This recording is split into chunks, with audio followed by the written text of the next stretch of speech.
2008년 리먼 브라더스 사태로 촉발된 글로벌 금융위기는 기존 금융권에 대한 문제점 제기와 함께 금융권에 대한 신뢰를 무너뜨렸다. 2011년 월가 시위는 금융권의 탐욕을 경고하며 새로운 변화의 바람을 예고한 것. 기존 금융권의 문제점을 극복할 새로운 대한금융에 대한 모색과 함께 혁신적인 IT 기술의 발달은 금융 신세계를 가능하게 하고 있으니 이른바 핀테크, 금융과 기술의 융합이다. 자동 입출 금기가 거의 없는 아프리카, 케냐에서 시작된 엠파사는 은행 계좌가 없이도 개인 간 송금이 가능하게 한 획기적 핀테크였다. 또 신용카드가 없어도 스마트폰으로 결제가 가능한 다양한 핀테크 서비스가 세계적으로 대중화되고 있고, 더 나아가서는 금융 소비자들의 요구와 편의에 맞게 대출, 펀딩, 재테크 등 금융 전 분야에서 핀테크의 새로운 모색이 이어지고 있다. 우리 정부도 핀테크 육성을 핵심 과제 중 하나로 지정하고 규제 완화를 서두르는 한편 올해 3월 판교에 핀테크 지원센터를 설립해 적극적인 지원에 나서고 있다. 바야흐로 금융과 ICT 기술의 융합으로 미래 한국의 금융 경쟁력을 한 단계 업그레이드할 수 있는 기회를 맞고 있는 것이다.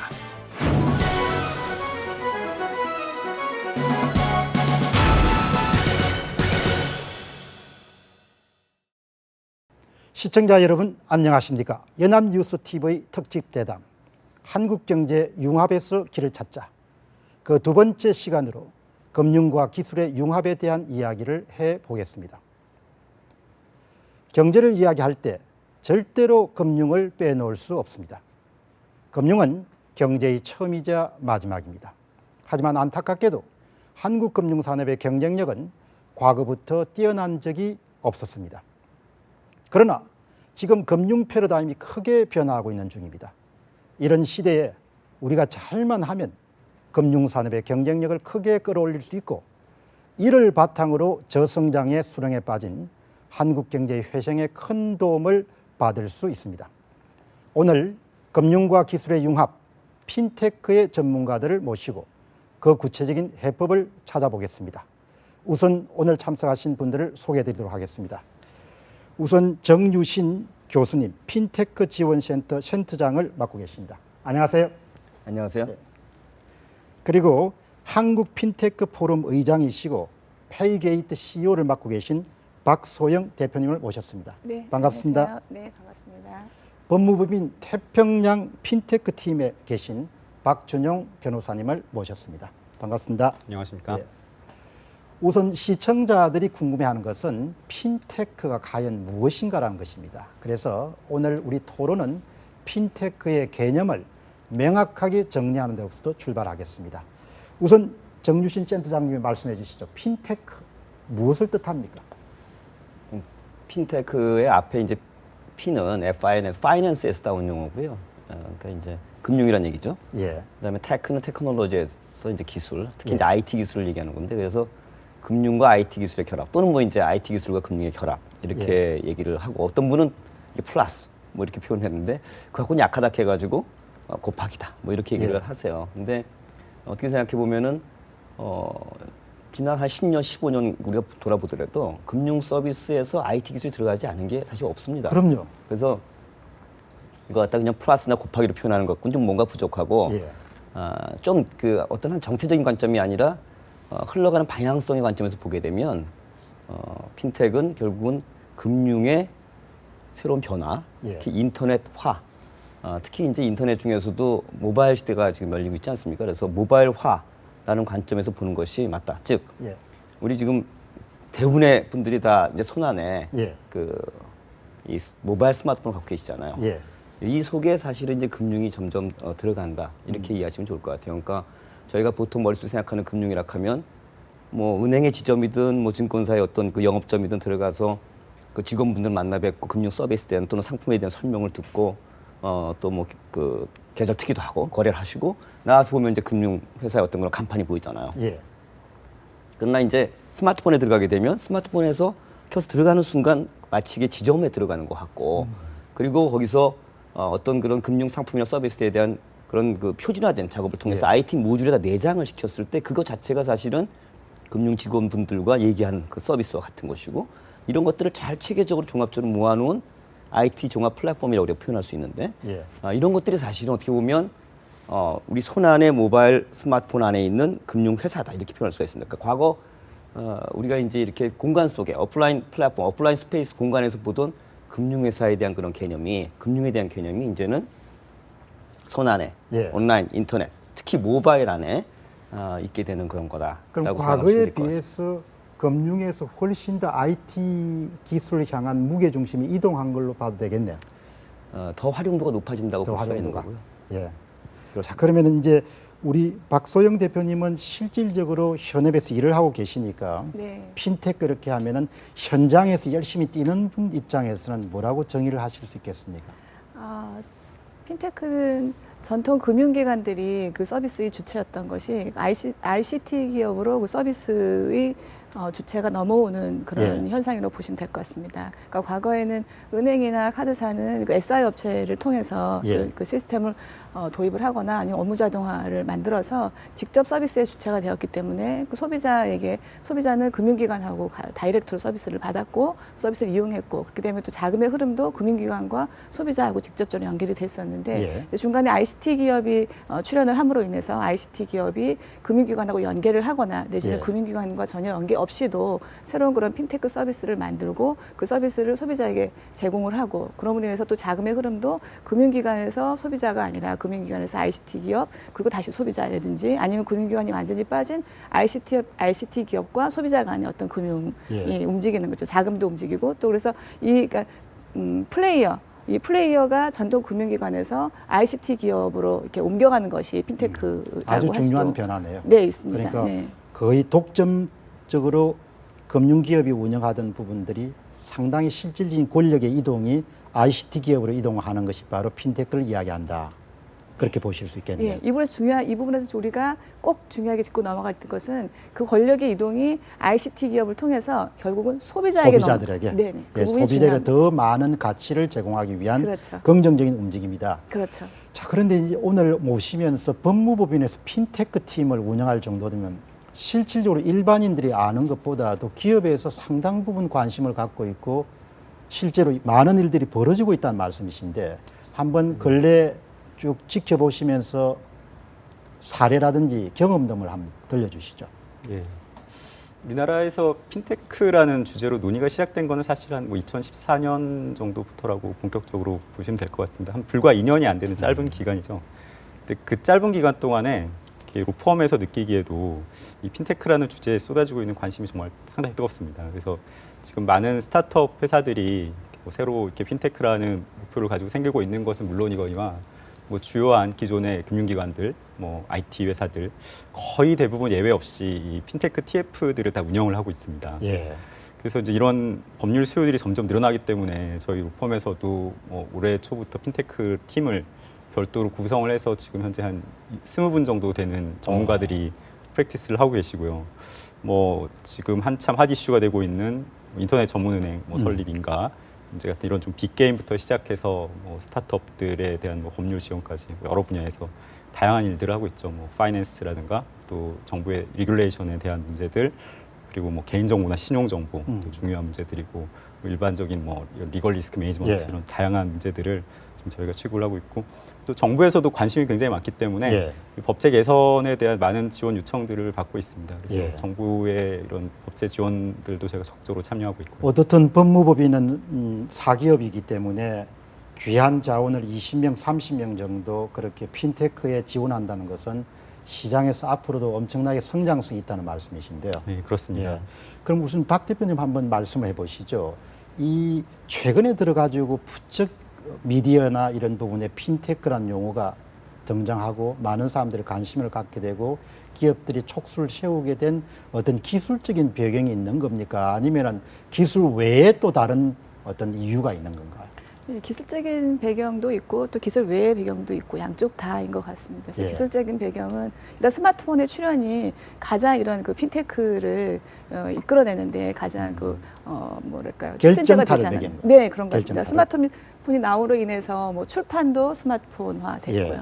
또 뭐 여러 가지 뭐 OS라든지 우리가 당장 시계도 다 폰으로 보게 되고 또 그럼요. 카메라 기술도 다 지금 폰으로 넘어갔죠. 그래서 뭐 교육이나 뭐 여러 가지 기술들이 다 스마트폰 안으로 집결이 되면서 이제 거의 그 가장 상위에 있는 그런 금융 기술이 스마트폰화 되면서 이런 일이 일어나지 않았나 싶고 또 하나는 글로벌하게도 이 한국 이외에 다른 나라들은 이미 한 4, 5년 전부터 핀텍을 가지고 여러 가지 그런 새로운 그 사업들을 하거나 아니면 새로운 어떤 일자리들을 창출하는 것이 많이 이미 현실화되었고 뭐 이게 나스닥에 상장하는 그런 유니콘들이 막 나오면서 예. 우리 한국이 뒤늦게 또 그리고 대통령이 천송이 발언해 주신 게 예. 가장 큰 화두였던 것 같아요. 예, 대통령 그러면서부터 역시 중요하네요. 네, 우리 대통령이 너무너무 좋은 화두를 던져주시고 예. 또 그리고 정기적으로 짚어주시는 거 저는 예. 그 부분에서 정말 너무 감사를 드리고 싶습니다. 우선 박소영 대표님 이 대화를 들어 중에 저 머릿속에는 스마트폰이 머릿속에 이렇게 쭉 떠오르면서 모든 거래가 이렇게 따라 올라가는 그렇죠. 그런 어떤 그림이 네, 네. 이미지가 떠오르거든요. 네, 네.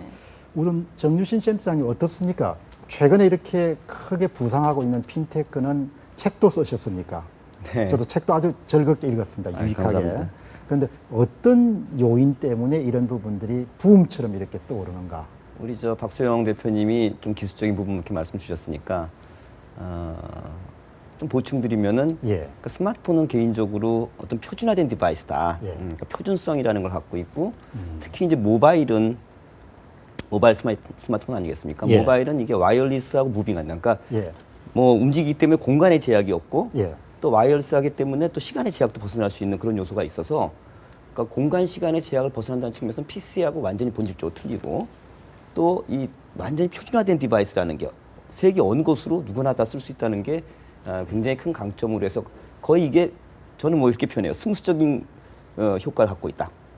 단순히 계약급수적으로 앞으로 네. 지금 말씀하신 걸 들어보면 이제 금융거래나 이런 모든 거래가 폭발적으로 증가를 할 수 저는 있겠네요. 그게 그냥 단순한 곱하기가 아니라 승수적인 기하급수적인 그런 효과를 갖고 있다고 생각을 하고 있고요. 그다음에 이제 그런 그 본질적인 어떤 그런 기술적인 요인 외에 예. 경제적인 요인도 있다고 생각을 해요. 그러니까 지금 어떤 우리가 소비를 이게 실질적으로 이제 그 결제소부터 출발을 했는데 전통적인 그 핀테크의 강자락하면 미국에서는 이제 우리 페이팔, 중국에서는 알리바바. 근데 예. 이 두 회사의 공통점은 사실은 둘 다 전자상거래 업체라는 거예요. 예. 그러니까 페이팔은 뒤에 이베이가 있고 알리바바는 원래 전자상거래 예. 업체고. 그러니까 실수의 기초에서 금융거래가 터지기 시작한 거죠. 예. 그래서 실수요에 근거해서 금융거래가 일종의 유도된 수요다 이야기. 그러니까 일단 결제부터 결제부터 시작이 된 거죠. 시작해가지고. 그래서 보게 되면은 이제 이게 앞으로 모바일로 바뀌게 될 경우에 어떤 그 마켓 포텐셜이 있느냐가 굉장히 중요한데 지금 우리나라도 그렇고 중국도 그렇고 총 소비에서 모바일로 결제하는 아예 저는 예. 이제 모바일로 표현하겠습니다. 모바일로 결제하는 그 비중을 보게 되면 아직 한 자리예요. 우리나라도 8%대, 중국도 7%대.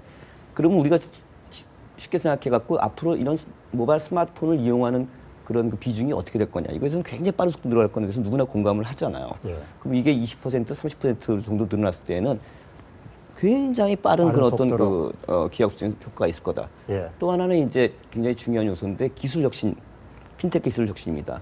저는 이런 얘기를 드리고 싶어요. 은행이나 저축은행이나 우리 금융회사들이 재무적인 어떤 의사결정, 예컨대 대출해 준다 할 때 예. 기본적으로 재무 데이터나 정보에 기초해서 이때까지 해왔습니다. 예. 그거에 기초해가지고 뭐 등급도 매기고 대출 여부도 결정하고. 근데 지금 핀텍 같은 경우에는 이를테면은 비재무적 정보를 이용한단 예. 말이에요. SNS의 어떤 예. 그런 그 평판 정보라든지 이런 걸 통해서 하기 때문에 이때까지 만들어지지 않았던 시장을 새로 창출할 수 있는 그런 요소가 생겼어요. 그래서 새로운 수요 이런 부분들이 앞으로 굉장히 이런 그 핀텍 서비스 또는 새로운 산업으로서의 어떤 핀텍 성장성을 나타내 주는 거다. 상당히 우리가 관심을 갖고 지켜봐야 되고 우리가 여기서 절대 뒤처지지 않아야겠네요. 네, 자, 그렇습니다. 그런데 요즘에 이제 보도를 보면 인터넷 전문 은행 이런 부분에 대한 관심이 참 많은 것 같은데 우선 박준영 변호사님은 어떻게 보십니까? 앞으로 이제 화폐도 영향을 받을 것 같고 그 다음에 은행의 수익 모델, 전통적인 수익 모델을 영향을 받을 것 같고 유통도 영향을 받을 것 같고 제조도 상당히 영향을 받을 것 같은데 어떻든 은행이나 이런 부분을 중심으로 해서 해외 기업 사례나 이런 부분을 다루셨을 테니까 한 말씀 해주시죠. 앞으로 어떤 영향을 미칠지 미래에. 뭐 말씀하신 그 인터넷 전문은행 같은 경우에는 한 1990년대 중반 정도부터 이제 미국에서 보통 시작이 된 것으로 보고 있습니다. 그리고 그 이후에 이제 미국과 유럽과 뭐 일본 이제 이런 좀 금융 산업이 많이 발전한 나라들을 중심으로 성장을 해오다가 한 2010년도 정도 들어서 약간의 뭐 좀 구조 조정 내지는 좀 뭐 버블 같은 현상들이 조금 나타나서 약간 성장세가 주춤한 과정에 있었는데 2015년 올해가 인터넷 전문은행에 있어서는 뭐 상당히 또 좀 중요한 한 해가 돼 가고 있습니다. 뭐 물론 우리나라도 지금 이제 인터넷 전문은행 설립을 위한 인가 작업을 시작을 해놓은 상태일 뿐만 아니라요. 그 중국에서 이 중요한 계기가 촉발이 됐었죠. 보통 저희가 중국의 3대 IT 뭐 공룡이라고 흔히 표현을 하는 뭐 BAT라고 하는 세계 회사들이 있지 않습니까? 그 포털 기반의 바이두가 있고, 그다음에 온라인 쇼핑 기반의 이제 알리바바 말씀하셨던 알리바바가 있고, 그다음에 게임 기반의 텐센트라는 회사가 있는데 이 세 개 회사들이 2015년에 일거에 다 같이 인터넷 전문은행에 뛰어들겠다 선언을 하고 이미 지금 서비스를 시작을 했습니다. 1월달에 지금 알리바바에서 그 1월달에 텐센트에서 웨이중은행이라고 영어로 이제 위뱅크라고 하는 걸 설립해서 영업을 시작했고, 6월달에는 알리바바에서 왕샹은행이라고 이제 마이뱅크를 설립했고, 뭐 최근 바로 며칠 전에 바이두도 드디어 이제 인터넷 전문은행을 시작하겠다라고 선언을 했었죠. 그래서 이렇게 물리적으로 지점이 필요하지 않고 또 글로벌 시장 진출에 굉장히 용이한 형태이기 때문에 이런 인터넷 은행 붐이라고 하는 것은 앞으로도 상당히 굉장히 뭐 좀 당분간 지속될 것으로 예상이 되죠. 그럼 이제 은행들 비롯한 전통적인 금융산업들이 상당히 영향을 받을 것 같은데요. 그냥 짧게 은행의 미래를 어떻게 보십니까? 제가 얼마 전에 이제 그 바클레이즈 이제 글로벌 헤드가 오셔가지고 미팅을 한 적이 있어요.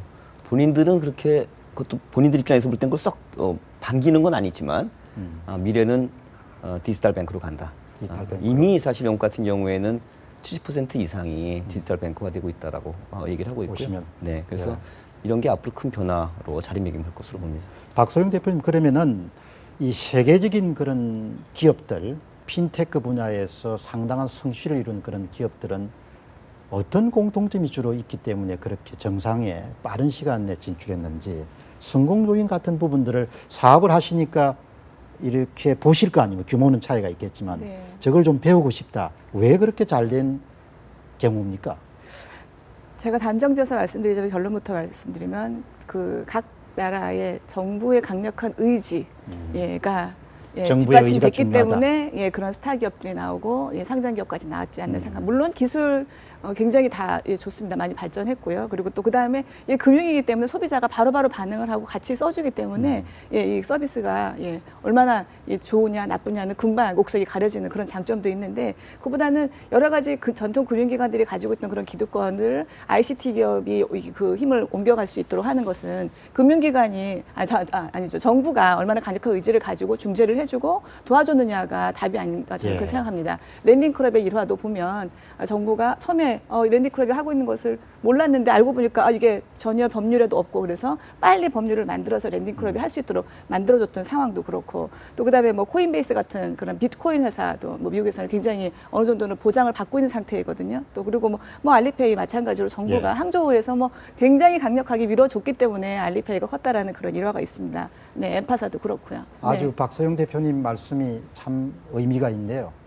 신산업이 등장할 때 정부가 정확하게 판단하고 그게 힘을 밀어줄 수 있는가라는 부분을 우리가 오늘 토론에서 한 번 더 깊게 한번 다뤄보도록 하겠습니다. 자, 그러면은 우리나라의 보통 시민들은 핀테크 산업, 핀테크 기업을 어떻게 보는가, 화면자를 보면서 우리가 시간을 좀 갖도록 하겠습니다. 카카오페이는 한번 해본 적이 있는데 일단 뭐 간편하게 결제할 수 있으니까.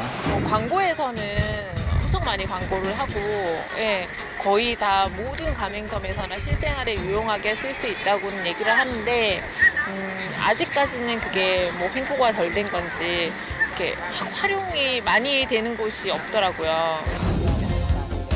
전자상거래 세계 1위로 성장한 알리바바 그룹이 알리페이를 필두로 핀테크 분야에서도 시장 선점에 나서며 최근 큰 성장을 거둘 때, 한국은 핀테크 산업에서 아직까지도 걸음마 단계를 넘지 못하고 있다. 시장조사기관인 IDC에 따르면 세계 100대 핀테크 기업 안에 한국 기업은 단 한 곳도 이름을 올리지 못하고 있다. 뿐만 아니라 2014년 세계경제포럼 보고서에 따르면 한국 금융산업의 경쟁력은 144개국 중 80위에 불과한 것이 현실. 핀테크 사업을 매개로 해서 금융 경쟁력 제고를 위한 정부와 민간의 협력이 절실한 시점이다.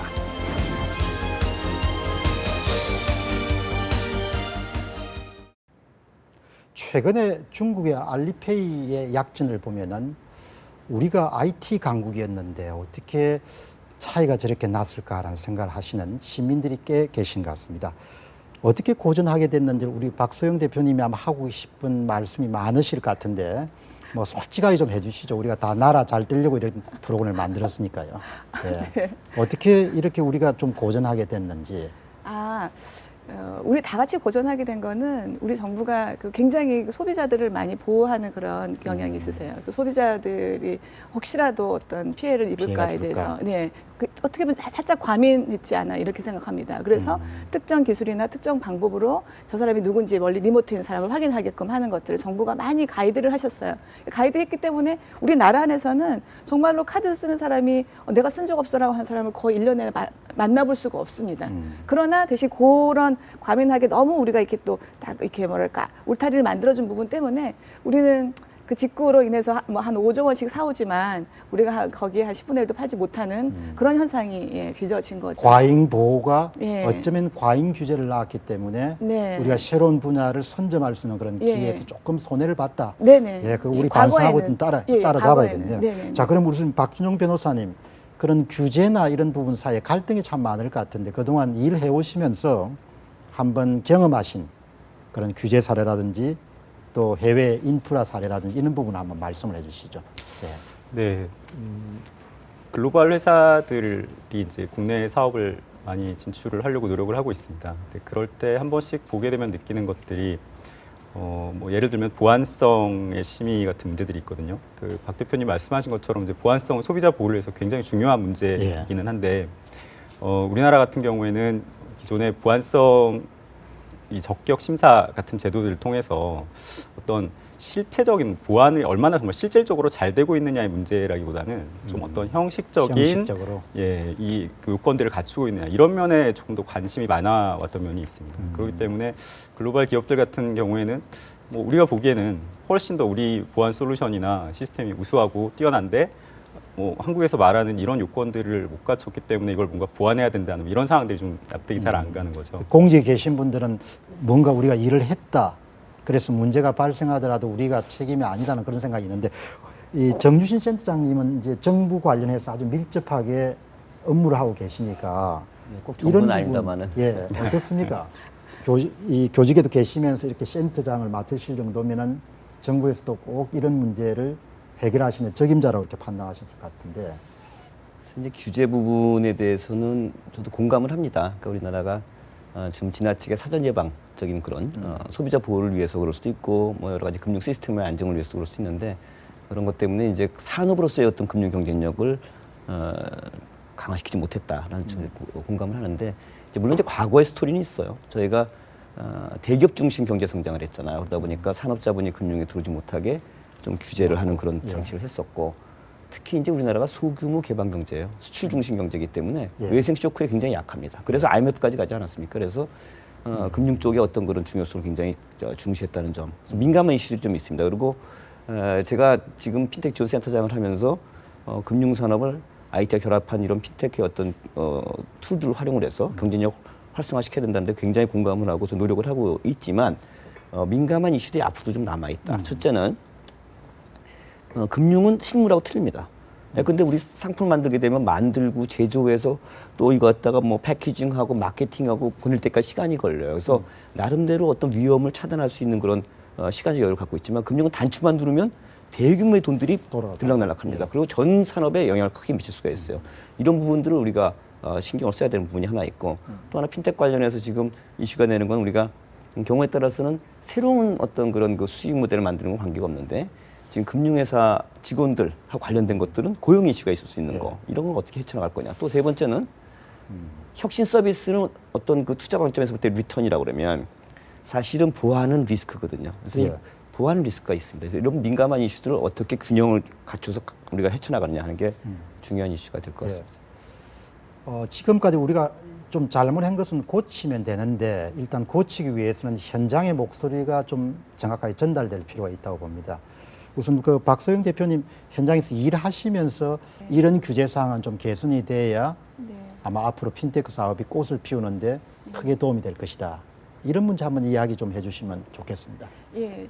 그 규제가 많이 완화돼야 된다, 아니면 규제가 풀어져야 된다, 아니면 정부가 개입하지 않고 시장에다가 좀 이렇게 시장에서 어떤 경쟁을 할 수 있도록 그 어떤 분위기를 만들어 달라, 이런 부분에 대한 것들은 굉장히 많이 받아들여진 것 같아요. 그래서 이미 정부가 맞는 어떤 규제들을 풀어주셨기 때문에 지금은 이제 시장으로 공이 많이 넘어온 건 사실입니다. 근데 시장으로 공이 넘어오다 보니까 또 전통금융기관이 훨씬 더 이제 그 무한 자본을 갖고 있고, 또 그다음에 이제 스타트업들이 많이 굉장히 다수의 스타트업이 지금 뭐 매일매일 생겨나고 있어요. 근데 그 전통금융기관과 스타트업이 이게 같이 이렇게 협업을 하고 같이 서로 힘을 모아야 되는데, 이제 그 부분에서 약간 뭐랄까 병목 현상이 있는 부분이 있어요. 근데 그 부분을 정부가 이제 규제를 다 풀었으니까 우리 빠지겠습니다 하고 계시는 것보다는 좀 더 강력하게 나서셔서 중재를 좀 부탁을 저는 하거든요. 왜냐하면 스타트업이 알아서 잘 해라고 하지만 그 사이즈는 어마어마하게 큰 사이즈와 이제 스타트업이 뭐 한두 명 있는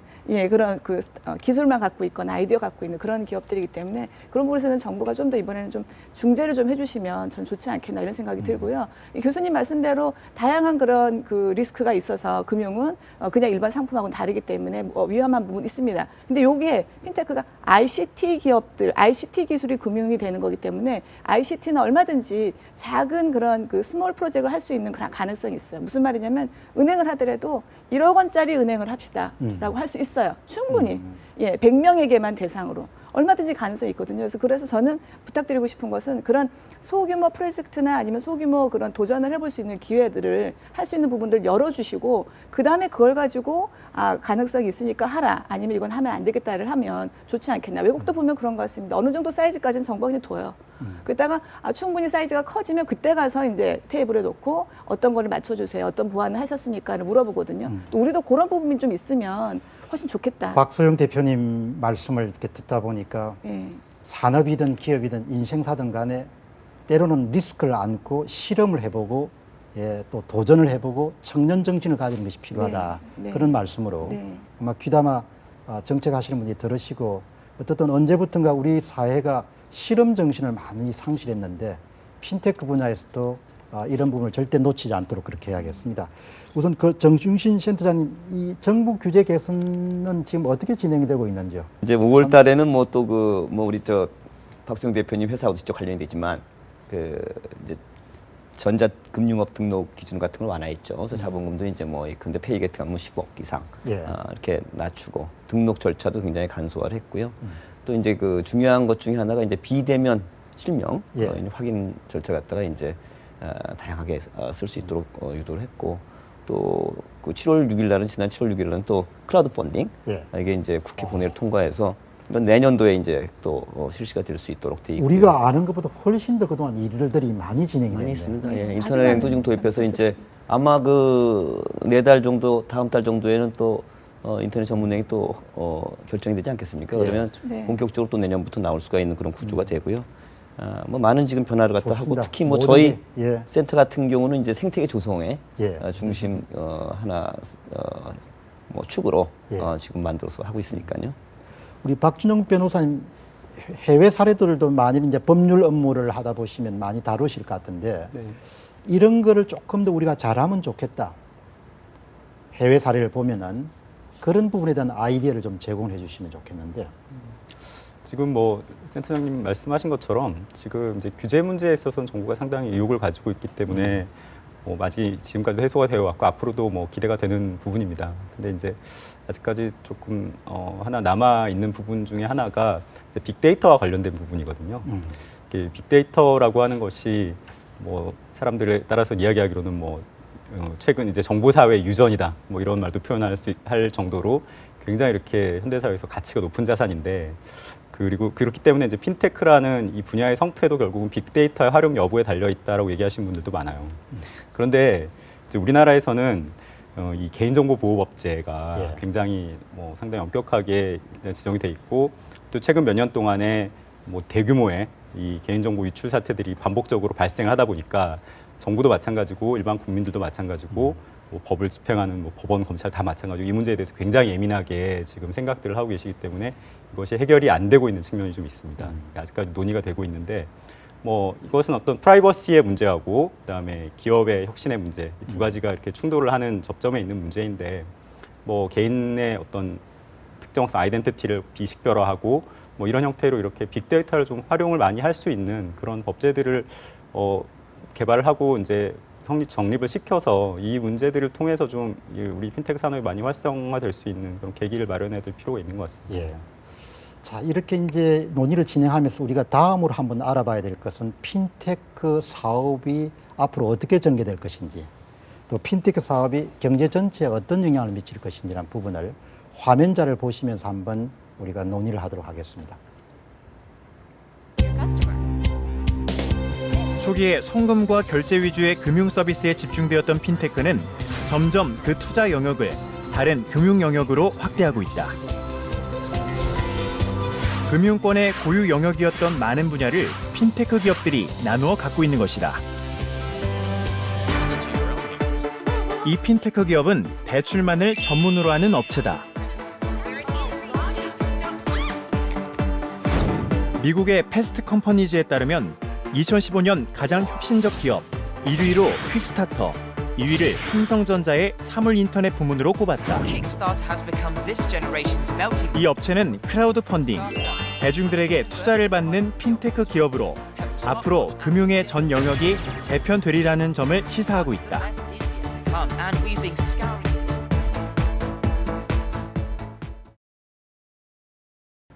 핀테크 하면 결제 서비스 정도로 우리가 생각했는데 벌써 대출 자산 관리로 아주 확장돼 나가고 있습니다. 그러면은 이 핀테크 산업이 앞으로 어떤 식으로 발전돼 갈 것인지, 또 핀테크 사업의 파급 효과에 대해서 알아보도록 하겠습니다.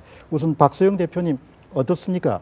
지금까지도 쭉 말씀을 하셨지만 한번 정리를 하셔가지고 결제 서비스를 넘어서 앞으로 어떤 식으로 발전해 가고 있고 앞으로 어떤 식으로 더 발전해 갈 것 같다. 그런 부분을 한번 전망을 좀 해주시죠. 예, 가장 그 시작이 된 결제 서비스는 지금 한국의 간편 결제들이 굉장히 다양하게 많이 출시되도록 했고요. 그다음에 이제 송금 서비스들이 이제 그 로컬 송금에서 이제 글로벌 송금으로 이제 그 영역을 넓혀가고 있습니다. 근데 결국 그 랜딩 클럽이나 킥스타터처럼 그런 각종 그 니치 마켓을 공략하는 그런 한국의 그 핀테크 기업들은 굉장히 많이 나올 거라고 보고요. 그것이 경제에 어떤 영향을 미치냐를 보다는 소비자 관점에서 본다고 하면 20%가 아니라 한 30%의 고리로 그 돈을 빌리던 그런 그 영세한 그런 소비자들이 뭐랄까 10% 내지는 8%로 낮은 중금리로 돈을 빌릴 수 있는 더 저렴한 그렇죠. 은행 금리를 부담하면서 돈을 구할 수 있는 그렇죠. 예, 그런 쪽으로 시장으로 넘어간다던가 또 아니면은 기술은 가지고 있지만 자본이 없는 그런 사업가가 킥스타터 같은 그런 크라우드 펀딩을 통해 가지고 필요한 자금들을 조달을 해서 새로운 사업을 시작할 수 있는 그런 것으로 연결이 되기 때문에 결국은 새로운 일자리 창출이라든지 청년 창업으로도 연결이 되기 때문에 또 그렇고 그다음에 근래 UN 차원에서도 관심을 갖고 있고요. 또 그다음에 그 W3C라고 해서 웹 스탠다드를 연구하고 있는 그런 단체에서도 이 페이먼트 쪽에서 관심을 갖고 있는 분야가 뭐냐면 아까 그 우리가 말했던 그 엠파사처럼 굉장히 그 열악한 국가에서 뭐 스마트폰도 없는 그런 굉장히 그런 열악한 나라에서 소비자들이 그냥 투지폰이나 아니면 그나마 투지폰도 없는데 그들이 송금을 하거나 결제를 한 데 있어서 수수료나 이런 거에 부담이 없이 그러니까 더 그 저개발 국가들이 그 여러 가지 그런 핀테크 산업에서의 어떤 혜택을 볼 수 있는 부분에 관심들이 되게 많이 있습니다. 그래서 앞으로 우리가 연구해야 될 부분은 오직 한국이 아니라 글로벌 시장에서 또 그리고 그다음에 뭐 많이 가진 그런 소비자들, 기득권을 가지고 있는 소비자보다는 훨씬 더 가난하게 살고 있는 그런 사람들까지도 이 핀테크의 영향을 받고 핀테크의 어떤 혜택을 볼 수 있는 그런 시장이 오기를 저는 기대하고 아마 그렇게 될 거라고 생각합니다. 우선 그 정중신 센터장님 이 핀테크가 앞으로 어떤 식으로 발전해 나가고 또 어떤 식으로 우리에게 혜택을 줄 것으로 내다보고 계신지. 확장성이 워낙 크기 때문에 확장성이. 이렇게 뭐 저는 지금 이 금융의 영역에서 지금 금융과 비금융 IT를 중심으로 해서 이 결합되면서 새로운 지금 시너지가 나고 있다. 이전에는 이제 우리 금융 그러면 금융의 어떤 의미는 개인한테는 뭐 돈을 갖다 어떻게 잘 활용할 것이냐, 자산 운용을 어떻게 할 것이냐, 기업 입장에서 볼 때는 자금 조달 코스트를 어떻게 하면 낮출 것이냐, 이런 것들이 주 타겟이었는데 이제는 금융과 실물 쪽이 굉장히 결합력이 이제 세지는 거예요. 융합되다 보니까요.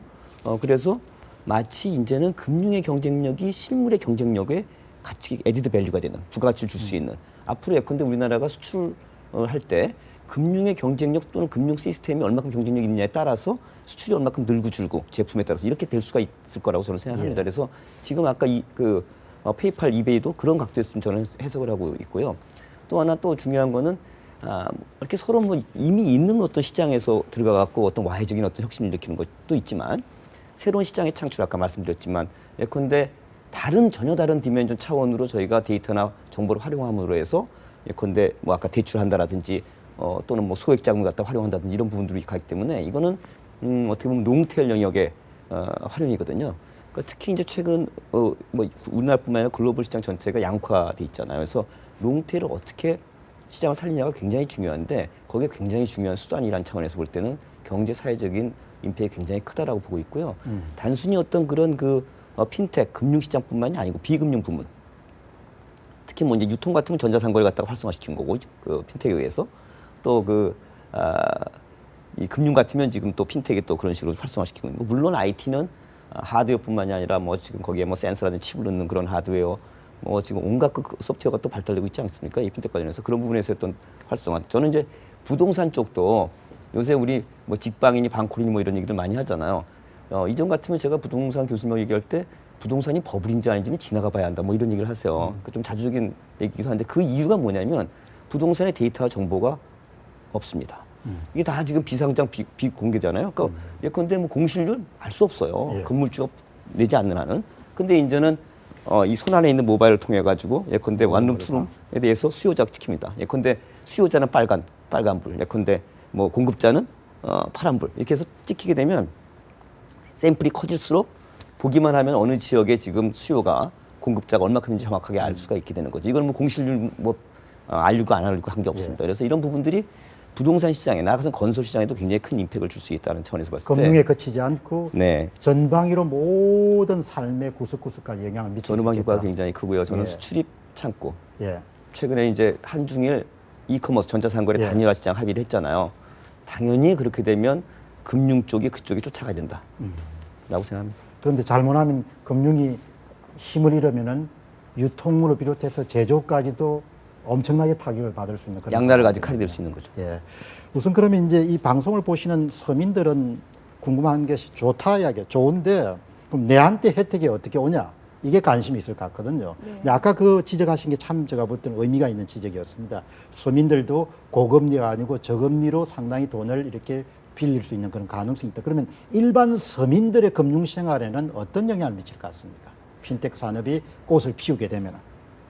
그러니까 과거에는 적은 급여를 받은 서민들은 전혀 투자를 하는 거에 대해서는 생각해 볼 수 없었는데 그렇죠. 투자를 한다거나 또 과거에는 내가 보험을 아예 드는 것조차에 대해서 꺼려하거나 내가 보험 하나 들었으면 그 다음에 난 더 이상 아무것도 할 수 없어라고 했었던 것을 지금 내가 가지고 있는 보험이 정말 내가 제일 잘 가지고 있는 건지 다른 것으로 비교할 수 있는지 이런 부분이라든가 내가 쓰고 있는 카드가 지금 현재 나에게 가장 적합한 카드인지 아니면 내가 더 나은 카드가 있는데 그 대안을 모르고 있어서 이걸로 옮겨 타야 되는지에 대해서 몰랐는데 이것에 정보가 있어서 더 나은 그런 카드로 옮겨갈 수 있다든지 이런 부분들.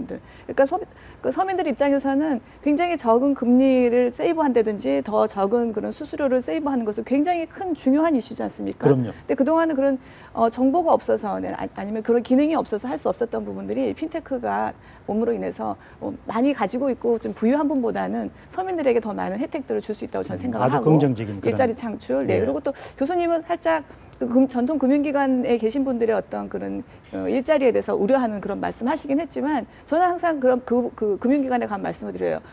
왜 그 일자리를 더 줄이는 부분에 대한 발표를 하시는지 모르겠다. 지금 있는 분들을 빨리 빅데이터도 가르치시고 해가지고. 핀테크도 가르치셔서 그 팀을 또 꾸리시고 우리 전통 금융기관이 핀테크화 되시도록 빨리 하려면 더 많은 사람들을 뽑아야 될지도 모른다. 영국이 한 5년간 핀테크를 육성한 다음에 통계를 내보니까 결국은 더 많은 일자리가 창출이 되고 결국은 핀테크 금융 금융산업이 더 플러스가 됐지 내려가지 않았다는 것을 스스로 판단을 했기 때문에 영국에서는 지금의 스탠스를 앞으로 몇 년간 더 끌고 가겠다라는 그런 발표를 했거든요. 그 때문에 결코 이 그 핀테크가 일자리를 줄이는 게 아니고 더 많이 창출할 수 있고 서민에게는 훨씬 더 많은 혜택을 줄 수 있는 그런 좋은 그런 산업이 될 것이다라고 저는 말씀드리고 싶습니다. 박준영 변호사님, 앞으로 이렇게 가면 이제 결국은 금융 중심의 전통 금융 산업에 종사하고 있는 기업들하고 소위 ICT를 무장하는 그런 신생 기업들하고의 상당한 그런 알력과 갈등과 경쟁이 일어날 것 같은데 어떻게 보십니까? 앞으로 누가 좀 주도권이라는 이야기가 조금 이렇게 문제가 있습니다. 그래도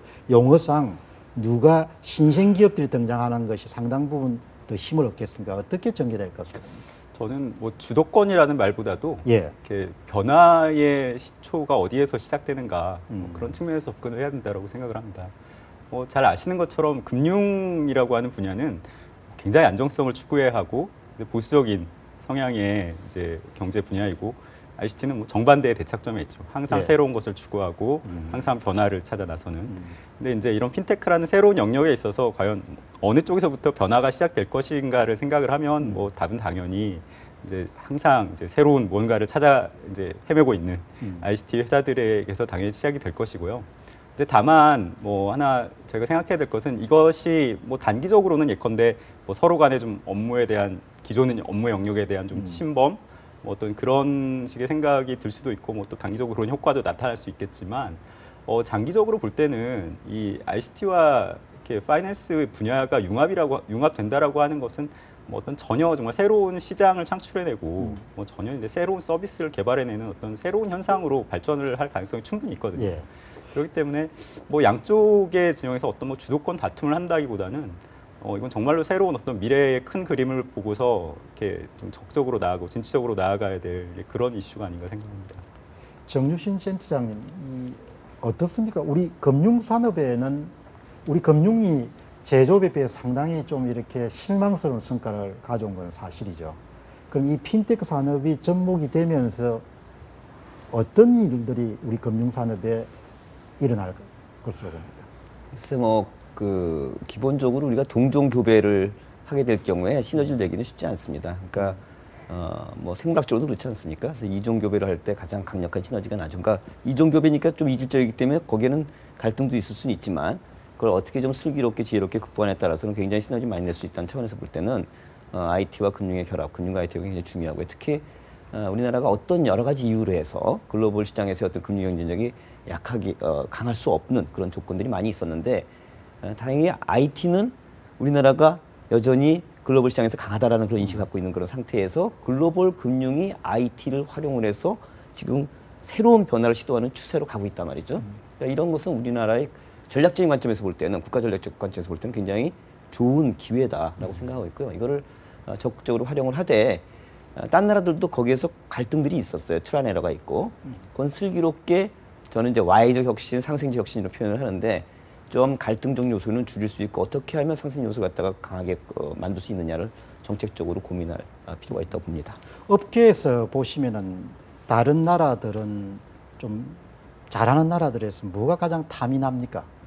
아까 말씀드렸듯이 강력하게 정부가 의지를 가지시고 의지를 또 가지시고. 중재를 많이 해주시고 예, 그다음에 제가 영국에 가서 직접 가봤더니 그 바클레이라고 하는 아주 큰 은행은 직접 스타트업들 위해서 공간을 대여하고 그 돈을 받고 있지 않고요. 그리고 나와서 그 기업들이 우리가 갖고 있던 그런 API나 뭐 데이터들을 가지고 협업합시다에 대해서 CEO가 직접 다니시면서 일개 스타트업 대학생 뭐 이런 분들과 대화를 하는 부분들을 보고 놀라웠어요. 그래서 우리나라도 좀 그런 그 현상들이 더 벌어져야만 되지 않을까. 그래 우리가 힘을 합쳐서 우리 금융기관과 우리 ICT 기업들이 핀테크를 해야 되지. 우리가 이렇게 협업하지 못하고 우물부tum을 하고 있으면 어떻게 되느냐. 결국은 글로벌 공룡들이 한국에 다 진출하게 되겠죠. 그래서 은행도 제가 연초에 우리가 빨리 하지 않으면 외국의 공룡들이 와서 할 것이니까 우리가 빨리 해야 됩니다라고 제가 지금 말씀드렸거든요.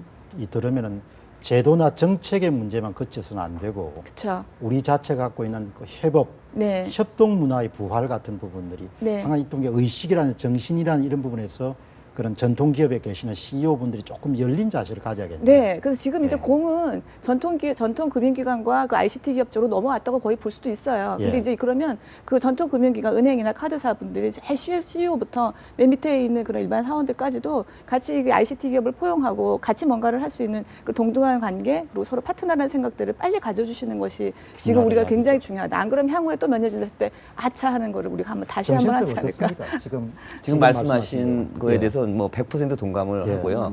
그러니까 이제 우리나라 금융이 뭐 장점일 수도 있는데 단점일 수도 있고 예. 오너십이 지금 굉장히 취약하지 않습니까? 그래서 좀 그런 그 널리 내다보는 그런 부분들이 좀 취약할 수 있는 시스템이에요. 그래서 이래서 사실은 정부가 좀 주도적으로 할 필요는 있지만 어떻게 생각하면 지금 미국도 그렇고 영국도 그렇고 어떻게 보면 한쪽에서는 지금 IT 쪽에서 들어오고 금융은 또 어떻게 보면은 IT를 활용하면서 동시에 또 방어도 하려는 그런 어떻게 보면 갈등과 경쟁과 협업이 동시에 일어나고 있는 거거든요. 근데 ICT는 적극적으로 금융에 들어오지만 그럼 그 금융 쪽은 어떻게 할 것이냐. 지금 미국이나 영국이 하는 그 행태를 보게 되면 사실은 투자도 하고 예컨대 이노베이션 랩을 만들어 갖고 육성도 하는 것은 어떻게 보면은 IC를 흡수해서 이게 이카노미스 차원에서 볼 때는 투자해서 이익을 더 얻고 경우에 따라서는 자기 자회사를 만들므로 한 다음에 자기 직원을 갖다 결합시켜서 스핀오프해서 더 큰 이익을 얻으려고 하는 그런 어떤 경제적인 어떤 행위라고 볼 수가 있는 거거든요. 이게 적극적으로 좀 더 일어날 수 있는 구조가 됐으면 좋겠다 이렇게 생각합니다. 그러면 이제 우리가 해야 할 일이 참 많은데 네. 그 해야 할 일 가운데서 만일 내가 정책 입안자거나 그렇게 제도를 추진할 수 있는 힘을 갖고 계신 분 같으면은 현재 우리가 중국이나 이런 선진국에 비해서 조금 이렇게 시간을 놓친 핀테크 산업을 육성 부활시키기 위해 가지고 뭘 했으면 좋겠냐는 부분을 하나, 둘, 세 개 이렇게 하시면은 한번 말씀해 주시죠. 뭐를 가장 우선순위를 가지고 밀어야 됩니까? 지금 예컨대 규제 환경의 차이라는 측면에서 보면 우리나라는 소위 이제 포지티브 규제 방식이라는 걸 취하고 있어서 예. 어떤 이제 특정한 허용된 형태의 업무만을 할 수 있는 게 사실은 기존의 원칙이었습니다. 근데 이제 미국 같은 경우에는 금융 규제가 굉장히 강한데도 불구하고 이렇게 핀테크 산업이 잘 육성이 될 수 있었던 배경에는 그 규제 방식이 정반대거든요. 사후 규제 중심, 네거티브 규제 중심.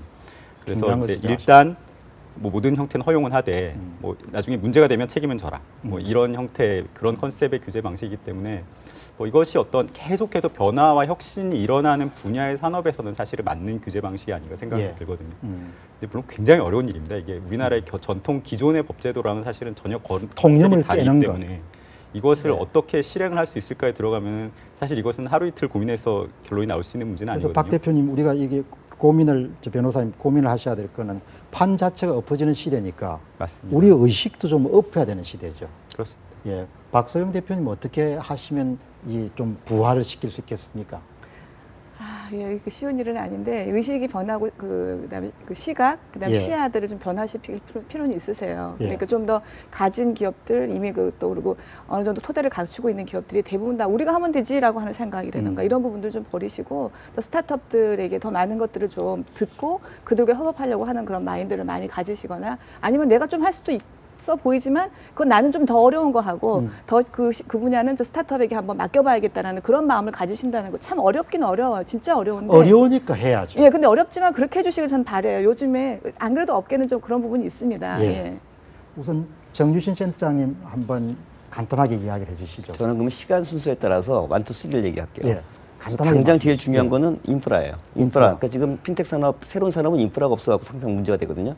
인프라는 좀 크게 빅데이터, 아까 말씀하셨는데 빅데이터를 빨리 구축하는 거하고 정보 그 보안 산업을 갖다가 이제 활성화시키는 건데 그중에 더 중요한 게 빅데이터입니다. 이 빅데이터가 제기되려고 하면 사실은 개인정보 제공에 대해서 플렉서비티 유연성 가져야 되는데 예. 이게 빨리 이제 국회에서 좀 정의가 돼가지고 개인마다 다른 프레퍼런스 다 틀려요. 돈 많은 사람은 통장 까는 걸 누구보다 무서워하지만 돈 없는 대학생이나 뭐 직장 초년생들은 그런 거 갖다 까주는 대신에 이를테면 굉장히 혁신 서비스 받을 수 있다면 못 받는 대출 받을 수 있다면 얼마든지 그걸 제공하기가 있어요. 그게 첫 번째고 두 번째는 제가 총론은 다 찬성해요. 근데 강론으로 가면 다 반대합니다.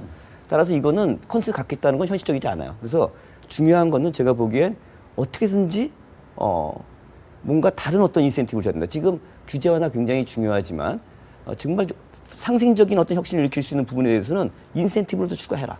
규제 완화뿐만이 아니라 그래서 더 좋은 인력, 더 좋은 어떤 그런 리소스들이 글로 갈 수 있도록 유도해라 하는 게 굉장히 중요하고요. 세 세 번째는 번째 마지막입니다. 세 번째는 스타 기업을 키워야 됩니다. 그러니까 국민적으로 야 이거다 우리 일로 가야 된다라는 게 누가 말하지 않아도 공감할 수 있도록 스타 기업을 빠른 시일 내에 창출해야 됩니다. 그래서 세 가지를 완투스를 얘기 드리겠습니다. 예, 알리바바가 16조 원을 하루 만에 팔아제낀 걸 보면 저는 상당히 충격을 받았습니다. 그래서 우리가 스타 기업이 얼른 나오기를 그렇게 기대하겠습니다. 오늘 귀한 시간 내주셔서 정말 감사합니다. 예. 고맙습니다. 감사합니다. 융합, 시너지가 새로운 경제의 힘이 되는 시대입니다. 핀테크의 등장은 여러 문화의 다양성을 하나로 융합해온 우리 민족에게 절호의 기회가 될 수 있습니다. 특집 대담 한국경제 융합에서 길을 찾자, 사물인터넷과 핀테크에 대한 이야기를 중심으로 우리 경제와 기업이 나아갈 길을 두 차례에 걸쳐 살펴보았습니다. 융합의 시대는 무엇보다도 정부와 기업 그리고 국민이 높은 목표를 향하여 협력하는 일이 중요합니다. 함께 잘 어우리는 사물놀이의 흥과 비빔밥의 맛으로 기술융합 시대의 성공을 우리 것으로 만들어야 합니다. 미래는 준비하는 자의 것입니다. 우리 함께 준비해 새 시대를 나아갑시다. 시청자 여러분 함께 해주셔서 대단히 감사합니다.